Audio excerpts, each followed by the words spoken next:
तर नमस्कार शेतकरी मित्रांनो. तर आज आपण प्रभू गवळी यांची आपण मुलाखत घेणार आहोत. तर त्यांची किती फवारणी चालली आहे तर आपण ते त्यांच्याकडून विचारून घेऊ. चला. तर नमस्कार. नमस्कार. सर्वप्रथम तुम्ही आमच्या शेतकऱ्यांना तुमचा परिचय सांगा. तुमचं नाव? आमचं नाव प्रभू गवळी, देवगाव राहणार.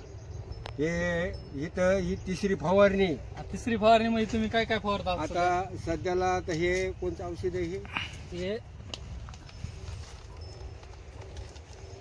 ह्याचा वापर कशासाठी करता तुम्ही? ह्याचा वापर म्हणजे ह्याच्यासाठी करतो काय, कापसाला ते हे येऊ नये, कापसावर रोग पडू नये, कापसाला म्हणजे कारण काय की भोंगडा तयार होऊ नये, पानं आकडू नये, म्हणून हे 40. हे कशासाठी यूज करता तुम्ही? ह्याचा दोईचा म्हणजे ह्याला फळ लागावा, ह्याचे फुलपाते गळू नये, ह्याची फांद्याची लांबणी चलावाचा, आणि फात्याची लांबणी चालली ना तर ह्याच्यामधून काय होते किंवा पुढे चालून फुलं हे सगळे ॲव्हरेज पण चांगलं लागतं. ॲव्हरेज म्हणजे आम्हाला एकरी गेल्या वर्षी 10 क्विंटलाचं ॲव्हरेज आलतं, न पाऊस पडता. आता औंधा साल पाऊस काळ हे सगळं व्यवस्थित औंधा आम्हाला. तुम्ही कसं वापरतात? आता आम्ही ह्याला 240 म्हणजे 80 हे वापरतो ते ग्राम, 80 ग्राम हे पावडर वापरतो, आणि 40 ग्राम ते हे वापरतो औषध हे असं एमएल. तर आता तुम्हाला तुमचा कापूस बघितला तर एकदम मस्त आलेला आहे कापूस.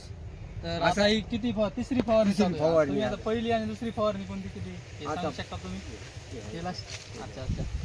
तर आता तुम्ही आतापर्यंत ह्याला कोणती कोणती मेहनत घेतली या कापसाला? ह्या कापसाला म्हणजे आता तुम्हाला सांगतो, पहिल्या DAP घातला, पहिल्या स्टार्टिंगला 8 आपला 19 घातला, 2 पोते, मध्ये पुन्हा 1 पोतं युरिया घातला, आणि त्याच्यानंतर पुन्हा आता उद्या पोटॅश घालायचा. आता हे कापूस लावायच्या आधी ह्याची काय बेवड होती ह्या रानावर? बाजरीची बेवड होती. बाजरीची बेवड होती, म्हणजे बेवड असल्यावर कापूस चांगला येतो, चांगला आला. म्हणजे किती बाय किती वर लावलाय? 4x4 वर लावले. 4x4 वर लावले. आतापर्यंत ह्याला पाळ्यावर आणि पाळ्या 3 पाळ्या, 3 पाळ्या, आणि खुरपणी किती झाल्या? आता खुरपणी 2 झाल्या. काय वाटतंय किती ॲव्हरेज निघाल तुम्हाला ह्या कापसाला? तरी ह्या कापसाला आम्ही कमी जास्त धरलं बघा 14 ते 15 क्विंटल. तर धन्यवाद, तुम्ही आम्हाला चांगली माहिती सांगितल्याबद्दल आमच्या शेतकऱ्यांना.